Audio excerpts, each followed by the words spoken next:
ഈശോ മിശിഹായ്ക്ക് സ്തുതിയായിരിക്കട്ടെ. പ്രിയ സഹോദര സഹോദരി, നിനക്ക് നല്ല ഒരു ദിവസം നേരിയ ഈശോ നിൻ്റെ ജീവിതത്തെ സമർത്ഥമായിട്ട് അനുഗ്രഹിക്കട്ടെ. നമ്മളെല്ലാം ജീവിതത്തിൽ കുറവുകളുള്ള വ്യക്തികളാണ്. നമുക്ക് ചുറ്റുമുള്ള വ്യക്തികളും കുറവുകൾ തന്നെയാണ്. ചിലപ്പോൾ മറ്റുള്ളവരുടെ കുറവുകൾ ചിലപ്പോൾ നമ്മൾ വലിയ കാര്യമായിട്ട് ചിലപ്പോൾ എടുത്തുവന്നിരിക്കാം, ചിലപ്പോൾ വിമർശിച്ചൊന്നിരിക്കാം. ചിലപ്പോൾ നമ്മുടെ കുറവുകൾ മാറ്റിവെച്ചിട്ട് മറ്റുള്ളവർക്ക് മാത്രമേ കുറവുകളുള്ളൂ എന്ന രീതിയിൽ സ്ഥാപിച്ചെന്നും വരാം. വചനം ഇപ്രകാരമാണ് ഓർമ്മപ്പെടുത്തുക.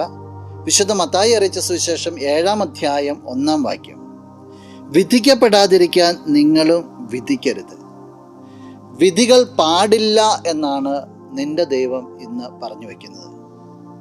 നീ വിധിച്ചാൽ അതേ അളവുകൾ കൊണ്ട് തന്നെ നീയും വിധിക്കപ്പെടും. നോക്കിക്കേ, ക്രിസ്തു പോലും വിധിയെക്കുറിച്ച് പറയുക അന്ത്യവിധി എന്നാണ്. വിധിയൊക്കെ അവസാനത്തേക്ക് മാറ്റി വെച്ചേക്കുക. മറ്റുള്ളവരുടെ കുറവുകൾ അവരെ ദൈവത്തിങ്കിലേക്ക് പ്രാർത്ഥനയിലൂടെ ഉയർത്തുവാൻ നിന്നെ സഹായിക്കട്ടെ. കുറവുകൾ കണ്ട് വിമർശിക്കുന്നതിന് പകരം അവരുടെ ശക്തി നിറയുന്നതിന് വേണ്ടി, ആത്മാവ് നിറയുന്നതിന് വേണ്ടി പ്രാർത്ഥിക്കുന്ന, അവരെ ചേർത്ത് പിടിക്കുന്ന ഒരു മനോഭാവം നിന്നിൽ വളർന്നു വരട്ടെ. നമുക്ക് പ്രാർത്ഥിക്കാം.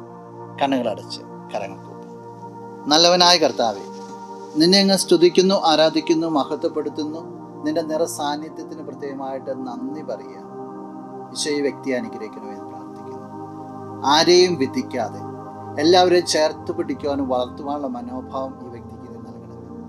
ഈ ദിവസത്തിന് വേണ്ട കൃപകൾ, നന്മകളെല്ലാം നൽകി അനുഗ്രഹിക്കണം. ഇപ്പോഴും എപ്പോഴും എന്നേക്കും. ആമേൻ.